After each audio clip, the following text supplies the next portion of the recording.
Okay, so I made the quiz late, so you can do it later. Now we're gonna have the lecture, okay, and you can work on it afterward. I made it due in the midnight. Okay, so today we're going to talk about a very important triangle, and that is fluid, fluid, fluid, and electrolyte and acid base balance.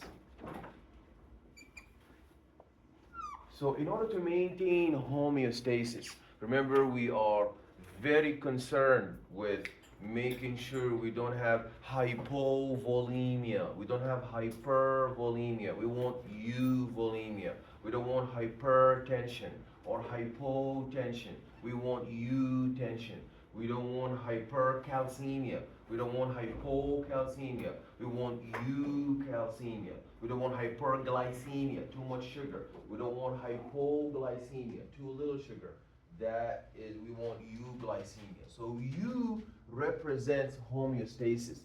U, U represents homeostasis, while hyper or hypo are a form of stress, and a deviation from homeostasis. So our body is equipped with built-in systems to repair and restore all the deviations, the hyperthermia, the hypothermia. We want euthermia. And hypertension, hypotension, we want eutension. So this triangle here, fluid, the amount of water in our body. We are very concerned with the osmolarity. U osmolarity is 300 milliosmoles. So what constitutes that is the amount of water in our blood. So we do not want hypervolemia. We don't want hypervolemia, our body having too much water. We don't want hypervolemia. And we do not want hypovolemia. What do we want? Euvolemia. We want euvolemia. So what is volemia? What is volemia? Volemia is the volume of our blood. Why is a gunshot wound in the emergency room something that is very dangerous? It is because we lose a lot of blood. And the loss of blood is an example of hypervolemia or hypovolemia. That's a hypovolemia. That's why when they want to restore the blood of a patient suffering from a gunshot wound, do they take away blood or do they give blood? They give blood. Do they take away water or do they give the saline injection? So they give. So that's why we need to restore the fluid. So what happened in a gunshot wound, that's an example of hypovolemia. What about in someone running the marathon and they are so hot and thirsty and they drink so much water? Now this too much water, we know that water has many important properties. Water has very high specific heat capacity, meaning that the water is going to be a very important component in sweat, okay, in the integumentary system, because water is going to be our shield, screen from the sun. The water is going to absorb the heat and evaporate on our behalf before the sun can actually burn our skin. So this property of the water being having high specific heat capacity, which makes it useful for being a component of sweat. Water is also important for osmotic balance. Water is a versatile solvent. So water has the ability to dissolve most of the substance. That's why it has the property of osmosis. So now this water, if you drink too much water, what is this too much water going to do to the osmolarity of the blood? Yes. Yeah, it's going to cause hypoosmosis. It's going to dissolve all the salt in your blood. If you add too much, if you add 1 liter to 5 grams of salt. Then you add 2 more liters to 5 grams of salt. Then 20 more liters to 5 grams of salt. What's going to happen to the salt? It's going to dissolve. It's going to break up more. It's going to break up more. So if you drink a lot of water, what's going to happen to the osmolarity? Is it going to become hyperosmolar or hypoosmolar? Hypoosmolar, because you keep adding water, the blood, the Kool-Aid is so red, you keep adding more water, it's going to become light. So that's why many people running the marathon died, because at the end line they are so thirsty, they drink so much water, they end up causing hypotonic blood. So now their red blood cells, the water, is going to move into the red blood cell, bursting the red blood cell, because the osmotic balance has been disturbed. So today we're going to talk about that on one side of the triangle, the fluid balance, the water, the volemia. We don't want a gunshot wound, hypovolemia. We don't want hypervolemia. We want euvolemia. What is the second side of our triangle? Acid-base balance. Okay, acid-base balance. So we said another component in addition to the blood volume is also the acid-base component. Our blood has a homeostatic pH. The same way it has a homeostatic range for blood volume, there is a homeostatic range for acids and bases. What is the physiological homeostatic pH for the blood? What is the lower limit for the homeostatic pH? Excellent. So 7.35, that is the lower limit. Below that, what is that called? So that is hypo, but what do we call the clinical condition if your pH is below 7.35? Yeah, excellent. That is acidosis. So now our blood is too acidic. Does that mean it has a lot of hydrogen proton or a little hydrogen proton? It has a lot of hydrogen proton. So we need to find a way to repair that. And what is the upper limit of our blood pH? 7.45. The 7.45, if you go above that, what is that called? Alkalosis. Excellent. So this alkalosis, does it mean we have a lot of H plus or a little H plus?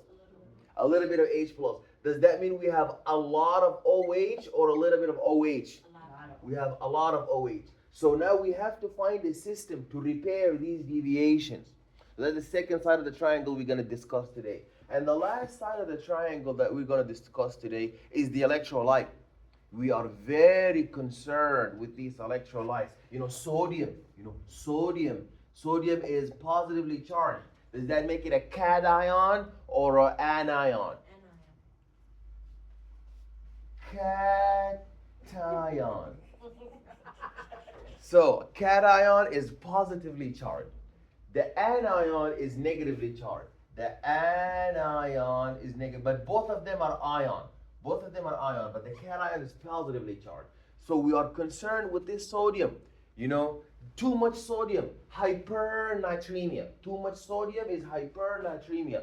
Too little sodium is hyponatremia. We don't want hypernatremia. We don't want hyponatremia. What do we want?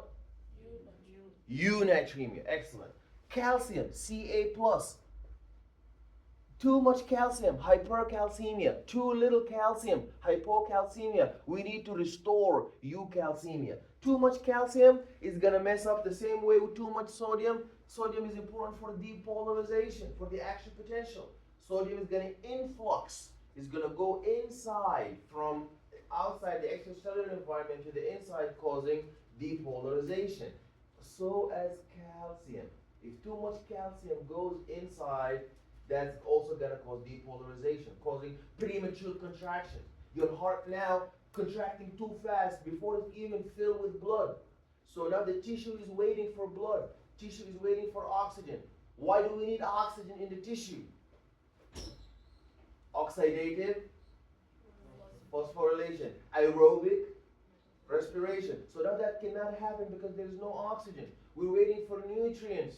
We are waiting for nutrients, and we are waiting for blood to remove metabolic waste. But this is not happening because the heart is prematurely contracting because of too much calcium. What's another problem with too much calcium that we talked about in the past? Why do we not want too much calcium? People think, hey, the calcium, the more the better for the bone. I take more, the more calcium I have, the stronger my bones. That is not true. Too much calcium makes stone, the kidney stone. Make kidney stone, very dangerous. Why also is too much calcium not good? The calcium, the ignition. You turn on what? What does calcium turn on? Enzymes that are supposed to be off, it turn it on. It's called autocatalytic destruction of the pancreas. So the pancreas now is going to be destructed with this own proteolytic degradative enzymes that destroy the pancreas. So we are very concerned with electrolytes, sodium, calcium, potassium, okay? Potassium, chloride, positive and negative. So this is what our lecture, this is what is our objective for today. Okay, so body water percentage varies. So we enter this world in a very soggy condition. Babies coming out after being bathed in amniotic fluid, breathing amniotic fluid that goes inside their noses, and coming out from the amniotic sac. And you see that the newborn's babies is about 75% water. And we have to, in order to assess if we have hypervolemia or hypovolemia, we have to first establish the range, the set range for our body fluid compartment. The total body water is the content of the average young adult is about 60%. So in men, 60% of the body of the men is water, while 50% of the body of women is water. So who has more water in their body, males or females? Males. So why do you think, speculate, why do you think women have less water in their body than men?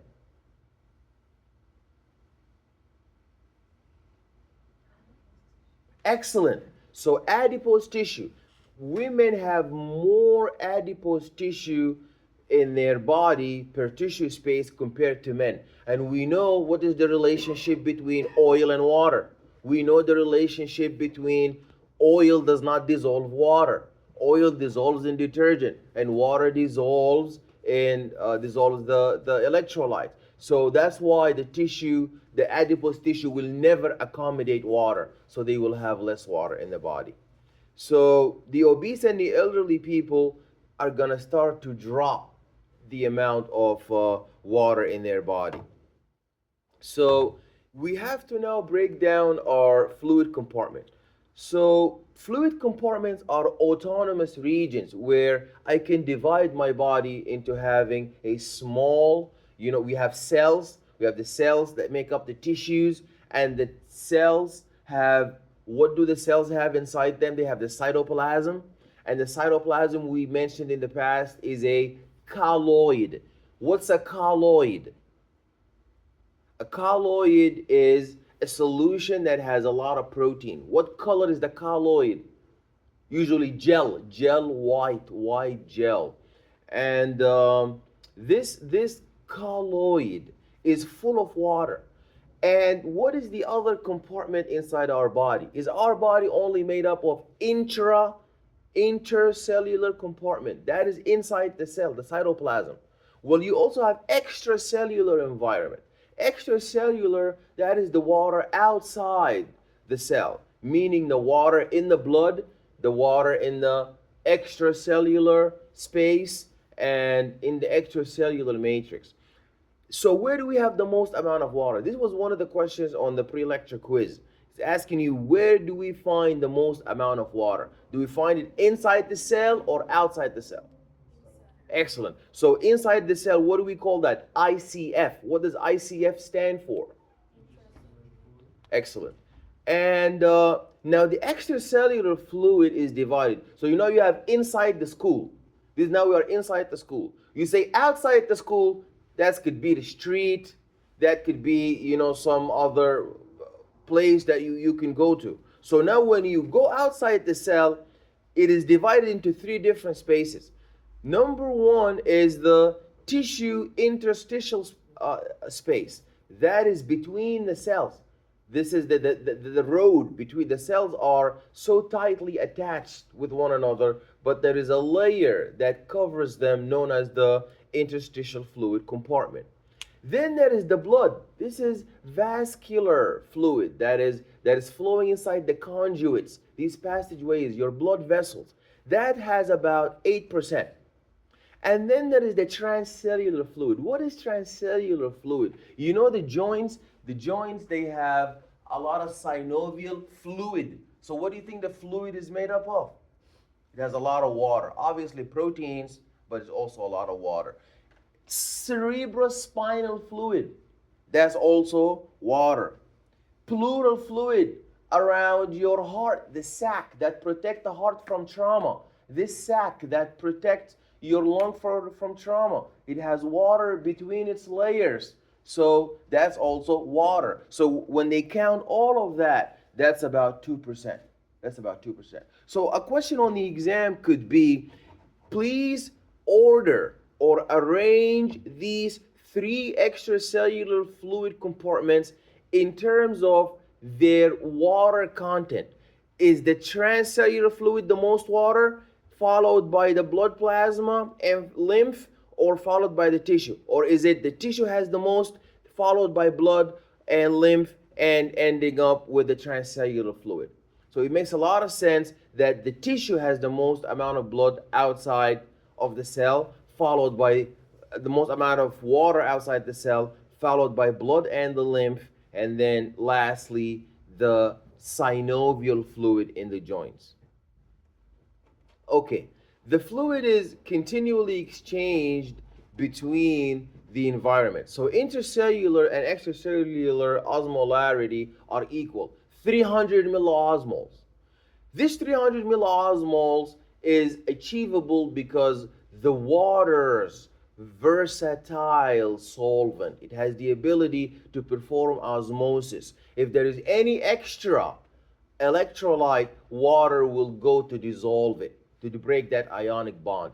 Water flows through aquaporins. They are so exuberant and they are so available in all the cells of the tissues and all of the cell membranes. So because water moves easily through the membranes, the osmotic gradient never lasts for long. If there's an osmotic gradient inside the cell, water will go to dissolve it. If there is osmotic gradient outside the cell, water will flow out to dissolve it. But if an imbalance arises, the water is going to restore that balance within seconds, because water is going to flow through what? What is the name of the channels that allow the water to flow through it? Yes. So the membrane is the membrane of the cell. But within the membrane, you see this classroom here, there is a door. You do not walk through the wall. You walk through the door. So there are channels for sodium, channels for potassium, channel for water. Remember, water is polar. This was why we said that tissue, fat tissue, women have a lot of fat tissue. That's why they don't have a lot of water, because water doesn't dissolve in fat. But the membrane lipid, remember, is butter. It has butter middle layer, non-polar layer, and then it has phospho heads, remember? So now if water want to go in, it cannot go through the wall. Aquaporins, excellent. So these aquaporins, aquaporins.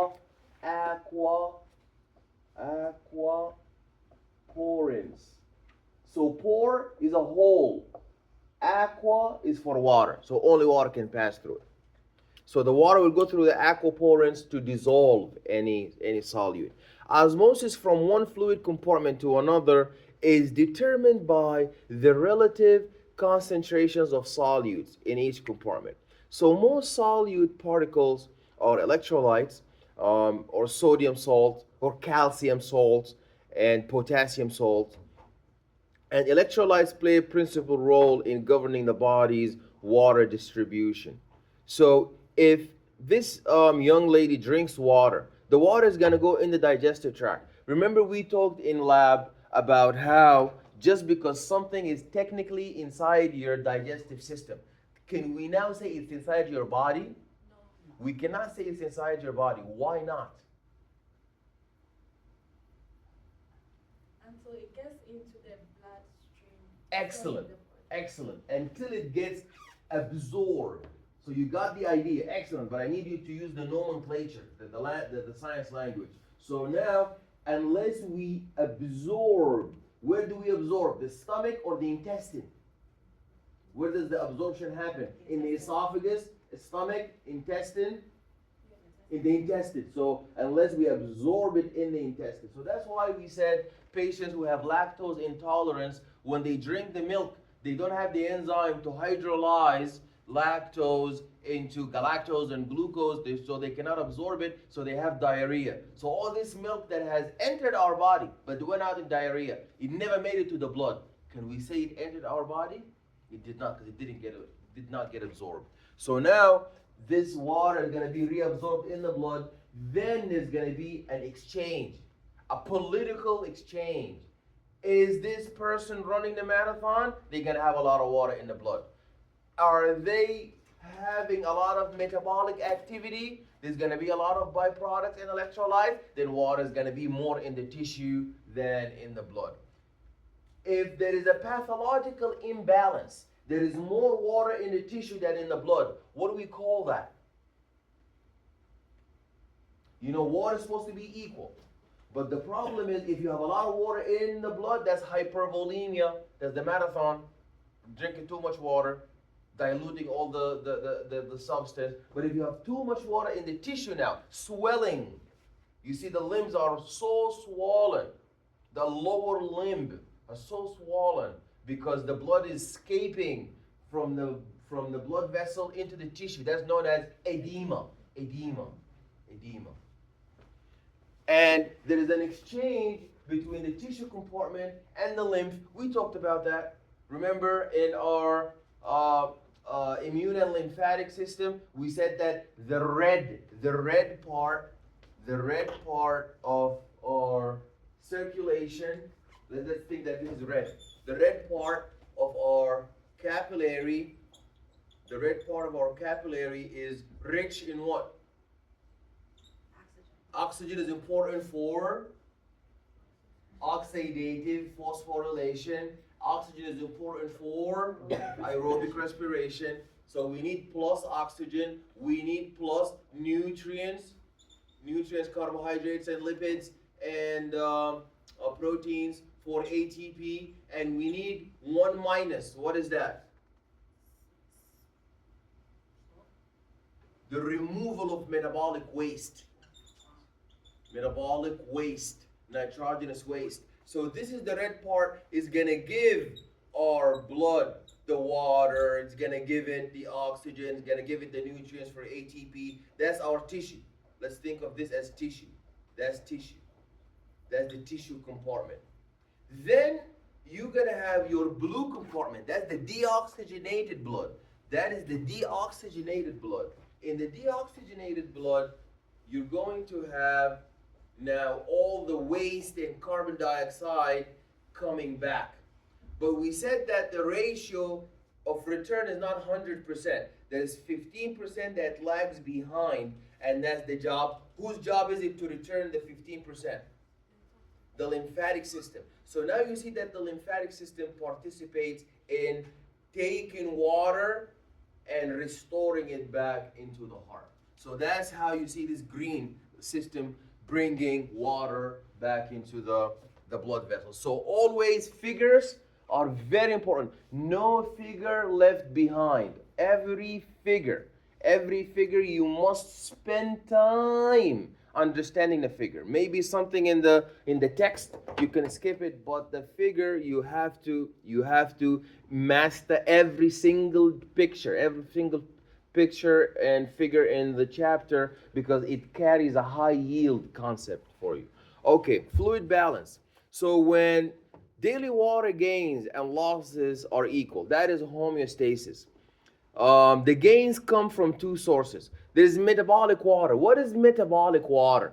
That is the water that comes from the food we eat. It looks like a burger, but it actually has a lot of water. If you go in the mirror, you say, you look in the mirror, do you see water or no? So that shows you we lose water through air. if you touch the mirror with your hand, do you see water or no? If you touch the mirror with your, have you ever touched the mirror with your own palm? Moist. Yeah, there is water. So we lose water through our skin and we lose water through our respiratory system. So now we're going to look at how we gain water, how we lose water. We gain water through metabolic water. That is formed by the aerobic metabolism and dehydration synthesis. What is dehydration synthesis? Remember we said when we want to join two amino acids together, we remove water. Remember minus H2O. When we want to join free fatty acids with glycerol together, what do we get? Water minus out. If we want to join two amino acids, water minus comes out. Dehydration. If we want to join carbohydrates, sugars, what is the name of the bond that joins the two glucose together? Glycosidic bond. So that's also minus water. So all of this minus water, where does it go? It goes inside your body as a form of metabolic water. That is metabolic water. What is preformed water? Preformed water is water that you take in your drink, in the juice, in the sandwich, in the soup, in the food. That's preformed, already made. You didn't make it. But the water that you make is the one that when you are doing anabolism, you are joining together these micromolecules to make a macromolecule. Now let's talk about water loss. So urine, one of the questions on the pre-lecture quiz is asking you what is the main route for water entry into your body. Obviously, drinking. The drinking, as we saw, the cup you drinking, and then it gets absorbed from your intestine into your bloodstream. What is the main route for water loss? Obviously, urine. We do not sweat as much as we urinate. We do not lose in our breath as much water as we urinate. So there is insensible water loss. So when we talk about cutaneous transpiration, so whenever no figure left behind, all the pictures know them, and everything in dark, in black here. That's also, you have to understand that. So urine, feces, expired breath. So when you breathing, you're losing water. You see that in the mirror. And the sweat, when you're sweating. And the cutaneous transpiration, that is the water that diffuses through the epidermis and evaporate. That's why when you touch the mirror with your palm or the back of your hand, you still see moist and you still see water. So because you lose, that is cutaneous. That's cutaneous transpiration. Insensible water loss is the loss insensible. You're not sensing it.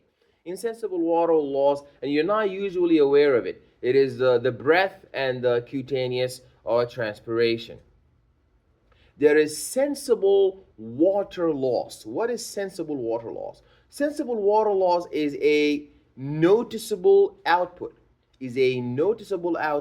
Where there is urine and moderate sweating. There is a lot of urine and there is a moderate sweating. You are exercising, you are inducing this water loss. And there is a moderate sweating. When you are exercising, you're losing water, and when you are urinating. And there is obligatory water loss. That is the water you lose that you have no control over. That is part of your breathing because it's involuntary. So obligatory is involuntary. So you're breathing, you're losing water. You're urinating, you are defecating. That is unavoidable. So this figure here, remember, no figure left behind. We have to examine all the figures understanding because they all have very important key concepts. This here shows you how much water we gain and through what route, and how much water we lose and through which route. Gaining, plus, we gain about 2,500 milliliters per day. And the 2,500 milliliters per day represent 200 of them is metabolic water. The water that is part of the anabolism and part of the glycolysis, that glycolysis yields water, and also the electron transport chain, and also the citric acid cycle. We will see that in the next chapter. We get water from that. And we also get water, about 700 milliliters of this daily intake, 2,500 milliliters, we get that from food. And we also get water from the drinking, about 1,600 milliliters a day. Now, how do we lose this 2,500? We lose this 2,500, 200 of it, it goes through our feces, 300 through the air, 400 through cutaneous transpiration, 100 is through the sweating, and 1,500 milliliters is through the urine. So this here is to signify for us a very important principle. I'm not going to ask you on the exam, order and label for me, how do we lose water? Do we lose more water cutaneous and then sweat? I'm not going to tell you to order that. But here I want you to appreciate that we have different routes of water entering into our system and different routes for their exit. The major route for entry of water is drinking, and the major route for the exit of water is the urine. And just also appreciate that, the layman, the person who is not very oriented with the science, may never know or understand that actually the water is not just the water we drink. The food has water in it, and actually our body has the ability to to make a genesis, making of the water through this metabolic breakdown. Also the losses, okay? Everybody knows we lose water through urine. But you have to now know, in addition to urine, we lose water through sweat, we lose water through the feces, we lose water through the air, and we lose water through the cutaneous transpiration. Okay, fluid intake is governed mainly by the sense of thirst. So there are osmoreceptors. Remember when we talk about homeostasis, we have to have, in homeostasis, we have to have a sensor. We have to have a sensor. We have to have a sensor, a detector that's going to detect the stimulus. We said for temperature, we have thermoreceptors. For pain, we have nociceptors. For osmolarity, we have osmoreceptors. For sugar, we have these chemoreceptors. For pressure, we have mechanoreceptors. So we have receptors to detect those deviations in homeostasis. Then the receptor is going to send what? What is the receptor going to send? Signal. What is the signal? Is it an input or an output? Is an input because it's going into, what is the input going into? What is the input going into? It's going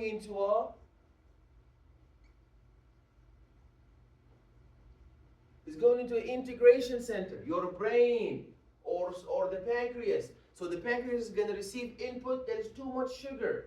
The pancreas is going to receive input too little sugar. Hypothalamus is going to receive input, the osmolarity drop. Hypothalamus receives input, osmolarity increase.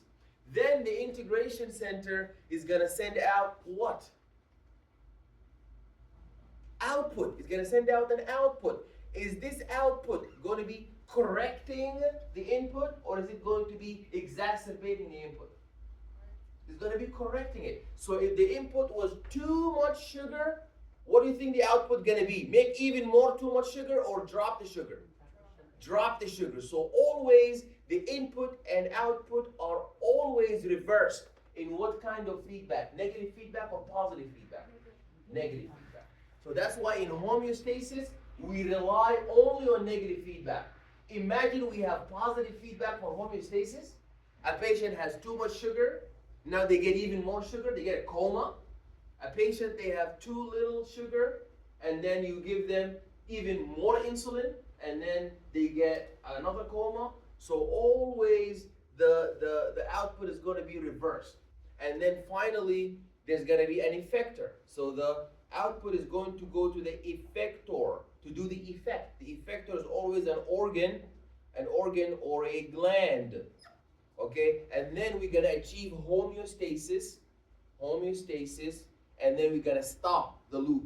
We're going to stop. We don't want to exacerbate the situation. So for osmolarity, we detect there is an increased hyperosmolarity or hypoosmolarity. Who's going to detect that? Osmoreceptors. So the osmoreceptors are going to detect that there is a deviation. They will send an input to the integration center, who's the hypothalamus. The hypothalamus is going to send an output signal to your kidney to stop urinating. He's so thirsty, so stop urinating. Conserve the water. Or the opposite, there's too much water, release the urine. It's going to send also a signal to initiate the thirst reflex, making you thirsty and wanting to go to drink water. So the fluid intake is governed by the sense of thirst, which is a feedback mechanism. So conditions that lead to thirst are dehydration, reduces blood volume, hypovolemia, and blood pressure, hypo. When blood pressure drops, that's hypo. So hypovolemia is blood volume drop. Blood pressure, when it drops, that's hypo.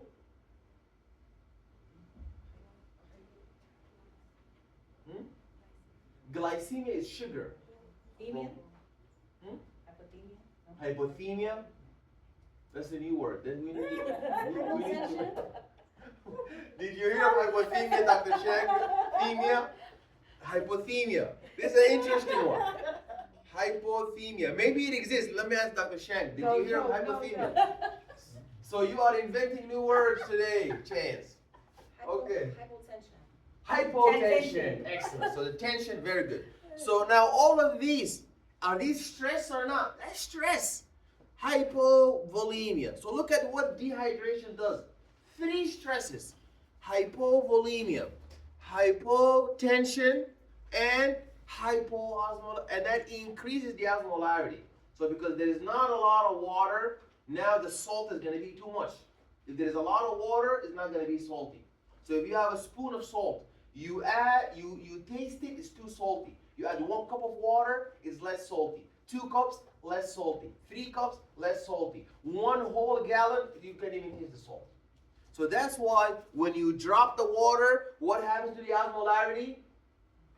Increases, because the less water the more water you remove from salt, you're gonna get the salt, the salty. Okay, osmoreceptors respond to angiotensin 2. We talked last week about the renin, angiotensin, aldosterone axis, and this is an axis that feeds back. This is an axis that feeds back to conserve water. We want euvolemia. So when the osmoreceptors feel that the osmolarity has increased, that means we need more water to dissolve it. There's too much salt. We need water. So now angiotensin is going to respond. And ADH is going to be released by the hypothalamus. ADH, always digging holes. ADH. Always digging holes, but don't write that on the exam. ADH is always digging holes. ADH is antidiuretic hormone. So antidiuretic hormone is released by the hypothalamus. So from the name, diuresis is urinating. So if it's antidiuretic hormone, what does that mean? Conserving the water. We don't want to urinate. Unless the patient has edema. They have so much water in their body, then now when they need diuresis, they take diuretics in order to, they take the Lasix, and that makes them urinate a lot. Okay, the hypothalamus promotes water conservation and stimulates the cortex to provide a sense of thirst. Salivation is also inhibited, leading to a dry mouth. Salivation is also inhibited, leading to a dry mouth. There is a long-term inhibition of thirst. There's a long-term inhibition of thirst. And there's absorption of water from the small intestine that reduces the osmolarity of the blood, and that stops the osmoreceptor response. So that's why there's always feedback. We say stop. You know, stop is the most important component in this whole loop. Otherwise, if you don't have stop, you don't have the brakes, you just have to have the gas. You just press gas, no brakes. Then it's gonna turn from negative feedback into positive feedback. So there's always gotta be a stop. So the osmoreceptor is gonna keep moderating. It's like you're tasting the soup, too salty, add more water, add more, oh now it's better, then you stop. So the osmoreceptors are not gonna fire all the time, they're gonna stop when we achieve the U osmolarity. How many milliosmoles is U osmolarity? We mentioned that. Milliosmoles, mosm. How many mosms, milliosmoles is U osmolarity? I mentioned that. Who remembers that one? 300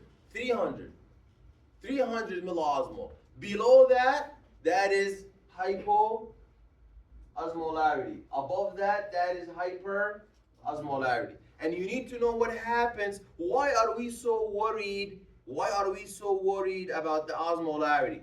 Now, if this is a red blood cell, the red blood cell, if you put it, let's say this is your blood. If the blood osmolarity, milliosmol, the red blood cell is 300 milliosmoles, and the outer solution is 300 milliosmoles. What does that mean? That means the rate of water going in and the rate of water going out are going to be equal. So that is known as isotonic, like an isosceles triangle. They're equal, isotonic. But if you have 300 milliosmoles red blood cell, but the blood is 600 milliosmoles, is this hypertonic or hypotonic or isotonic? That's hypertonic. This is a hypertonic solution. Where is it mostly? So what is the water going to move? Is the water going to move inside the red blood cell or outside from the red blood cell? Outside. Remember we said that water is a versatile solvent. In osmosis, it moves from an area of a low solute to an area of a high solute to dissolve it. So now water is going to go out from 300 to 600, causing them to shrink. Right. Okay. Now look at here. If you have 300 milliosmol and the athlete drinks so much water, his blood is dropped to 100 milliosmol because the water keep diluting the blood. What's going to be the direction of water movement? In or out? In. So now the red blood cell is going to swell, it's going to burst. So that's how they lose red blood cells and they burst a lot, and that's why when you're running you got to drink electrolyte. You got to drink electrolyte water so that it is not just pure water. It is electrolyte water so you don't cause osmotic imbalance. Okay. Dehydration, there we go, another figure. No figure left behind. No figure left behind. Dehydration causes increased blood osmolarity. Does that make sense? Dehydration, lose, devoid. You remove water. So when you remove water, you concentrate. So your urine, if your urine has a lot of water, is it concentrated or high osmolar or less osmolar? If it has a lot of water, if the urine is so yellow, does that mean it has a lot of water or too little water? Too little water. Is that a hyperosmolar urine or a hypoosmolar urine? That's hypo or hyper? Hypo? Hyper. Yeah, I couldn't hear that. Yeah, hyperosmolar. Very good. And if it is so light in color, is that hyper or hypo? Hypo. So that shows you in dehydration there is increased osmolarity, and the increased osmolarity meaning that there's not enough water, and if there is not enough water, that's hypo or hypervolemia. That's hypovolemia. How does hypovolemia impact our cardiac output? It's gonna drop. You don't have enough blood. You don't have enough water. You don't have enough water. You don't have enough blood. So the blood volume drop. So what are you pumping? What are you pumping? There is no blood because the water dropped. So you're gonna have hypotension. So now, how does your body repair that? For the osmolarity, there are osmoreceptors who's tasting. They taste the blood. The blood is too osmolar. Oh, we need more water. We need more water. So how is it going to cause that? It's going to reduce salivation. So you're not going to be causing a lot of, because salivation has water. So you're not going to be salivating. You're going to stop salivation. We cannot use water. And then it's going to cause the sense of thirst reflex. You're going to be thirsty. You want to drink water. And that's going to lead you to drink more water. Then on the blood pressure side, that's going to cause the release of renin. And we said that renin converts angiotensin 1 in angiotensinogen into angiotensin 1. Then there is angiotensin converting enzyme that's going to convert angiotensin 1 into angiotensin 2, and that happens in the lung and the kidney. And then angiotensin 2 is going to stimulate the release of ADH from your adrenal glands, and then it's going to stimulate the release of aldosterone from your kidneys. Also, ADH, antidiuretic hormone, is going to be released from your posterior pituitary, and that's going to cause always digging holes. Antidiuretic hormone is going to absorb water from the kidney tubules back into your blood, and now you have restored water, and that's all going to cause you to ingest water. That's going to cool and moisten your mouth, and it's going to rehydrate the blood, bringing the blood osmolarity up, and that's going to distend the stomach. You know, they did a study that's on your book talking about how they brought a couple of dogs, and they put balloons inside their stomach, and when they dilate the balloon, even though that the blood osmolarity was high, the dog would not get thirsty. So they concluded that these stretch receptors in your stomach, they have something to do with also with osmotic balance and with water sensation and dehydration. So the more your stomach swells up, the less thirsty you will get. Um,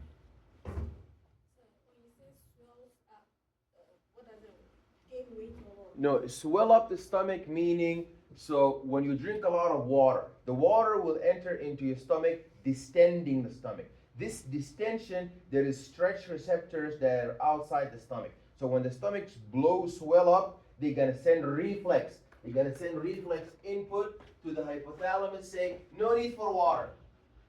But they don't know, maybe it's full of food. That's why sometimes you're thirsty, you eat, you're no longer thirsty. Because your stomach is full of food, distending the stomach, then a signal will be sent to your brain, telling the brain that, no need for water. But you do need the water.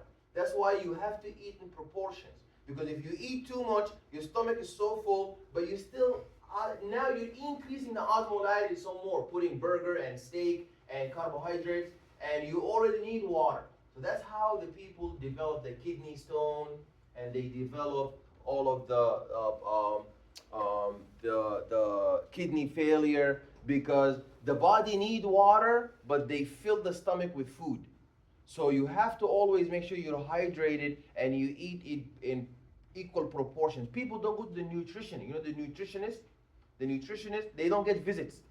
But the nutritionist is very important because they give you a catalog and they give you proper eating habits, eating sitting down. I never thought of that. The importance of eating sitting down. I thought it doesn't make sense. You just eat up, eating down, standing up, eating, sitting down.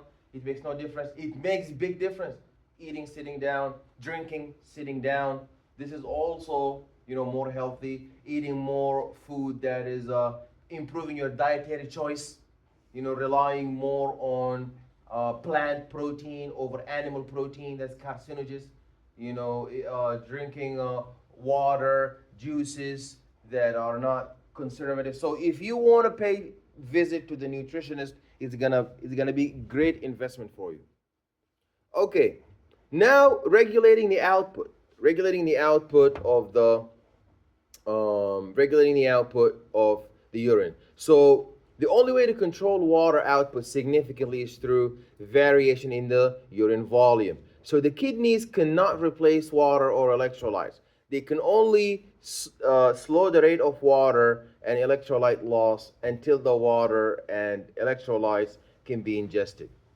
So the changes in the urine volume are linked to adjustment in sodium reabsorption, and we talked about that. Antidiuretic hormone provides means of controlling water output. So this is a very important high yield concept. It was on the pre-lecture quiz that as the osmolarity of the blood rises, the blood is now getting too salty, too osmolar, antidiuretic hormone is released and the kidneys reabsorb more water and they produce less urine. So this opposes the decline in blood volume and that raises the osmolarity. So that is very important because here we see that the signal was increased in blood osmolarity and then ADH is going to be released as a consequence and the kidneys would reabsorb more water and produce less urine and this opposes the decline in the blood volume and that rise in the osmolarity. What about the opposite? If the osmolarity drops, then we need to get rid of the water. So ADH secretion is going to be less because we want ADH is going to prevent, it's antidiuretic. Now we want diuresis. We don't want to be antidiuretic. So now the kidneys would reabsorb less water and produce more urine, and this lowers the total um, body water and compensates for hypertension. Okay, there we go. This is a very important figure. So now let's look at the signal. Remember, always no figure left behind. If the sodium increases, that's hypernatremia. If water decreases, that is dehydration. So that's gonna lead to elevated blood osmolarity. That's stress. Hyperosmolarity. That's alarm. Stress. That's gonna now stimulate hypothalamic osmoreceptors. Osmoreceptors detected the stress. Then they're gonna send the input signal, stimulate the posterior pituitary to release antidiuretic hormone. Antidiuretic hormone is gonna do two things. The first thing is to induce thirst. That is gonna increase the rate of water intake, and then that's gonna restore the water volume. Then the posterior pituitary is going to release antidiuretic hormone and that's going to stimulate the distal convoluted tubule and the collecting duct and that's going to reabsorb water from the kidney and that's going to restore back all of the it's going to reduce urine volume and that's going to increase the ratio of sodium and water in the urine. So now we have restored sodium through the kidney route. And if sodium is reabsorbed, who's always following sodium? Water. Because remember, water wants to dilute. Water is a versatile. Is it versatile or versatile? Versatile. So water is a versatile solvent. Okay. See, you guys teach me something too. It's a versatile solvent that's gonna dissolve they want to go and dissolve the sodium.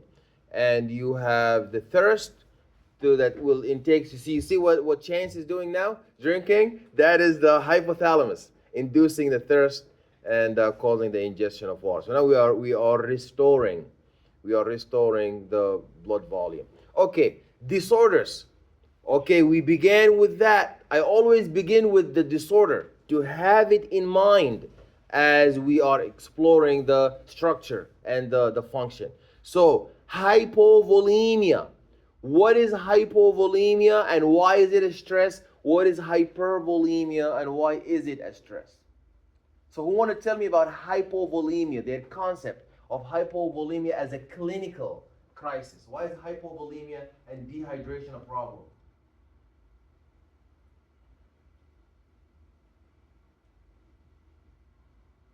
Why are we concerned about hypovolemia? Why is hypovolemia a problem?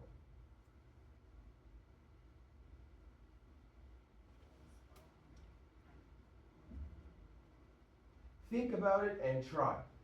Try. There is no wrong answer. I'm here to support you. Just give me an idea of what you know. Why is hypovolemia a crisis? Hypovolemia is low blood volume. Okay, good. And why is low blood volume a problem? Why are we so concerned with it? We have the kidney to repair it, and we have the hypothalamus to induce thirst. Why just leave it alone? Why do we want to fix that?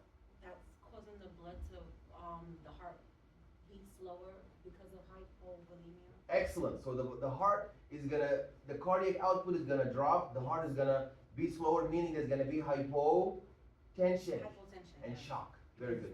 It's losing blood and fluids. Yeah, it's losing blood and fluid. So now the tissue, if the heart is not pumping enough blood, is my tissue getting blood? No. Is not, because there is no blood. There's hypovolemia. Now, why is the opposite? Hypervolemia a problem. You know, the more the better. You know, they give you $100. How about I get $200? That's better. So now you have blood. Now you have double the amount of blood. Why is that a problem? That's hypertension. Yeah, excellent. That's hypertension. That's going to cause hemorrhage. So now, and the blood is so thick, like honey, it's gonna coagulate and build up on each other, clogging, slowing the passage of blood in the blood conduits, and slowing the arrival of oxygen and the nutrients. Excellent, excellent. Okay. Okay, we talked about that. So now this is another figure. So what does this figure show you? This figure says that the water loss is through sweating. Because what property enables the water to become an important, essential part of sweat? The property that water has that enables it, gives it the capacity and the ability to be part of the sweat. It follows the solute. Yeah, it follows the solute that's in the kidney. That makes it a versatile solvent. But now we're not talking about the water being solvent. We're talking about water in the sweat, when it's so hot, the sweat. So now we're not dissolving. Now we're using water for sweat. What is that called?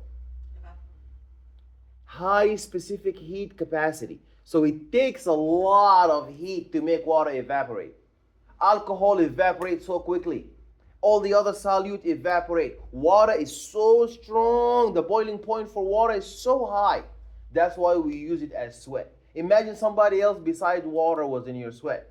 It's gonna evaporate, and then the sun is gonna get to your skin. But water is like a shield. The water doesn't evaporate. Taking so much sun, like a screen, it does not evaporate. And also it absorbs. You know, the heat goes from your core, from your blood into the sweat. And it absorbs heat. Water absorbs heat both directions. From your body to the skin, it removes the heat from your core to the skin. And it absorbs the heat that is coming from the sun to your skin. So it absorbs heat both ways and then evaporates, reducing the thermal stress that you're going to.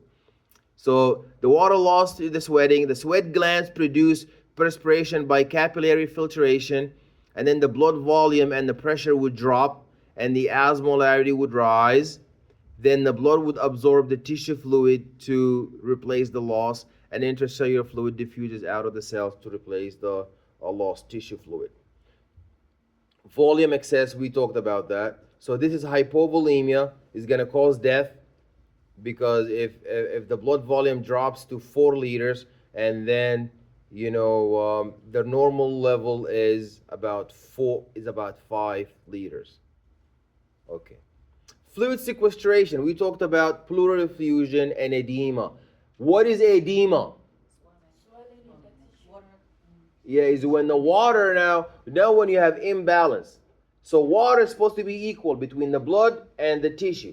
If there is more water in the blood than the tissue, that is hypervolemia. But when there is more water in the tissue than the blood, that is edema. So now that is edema.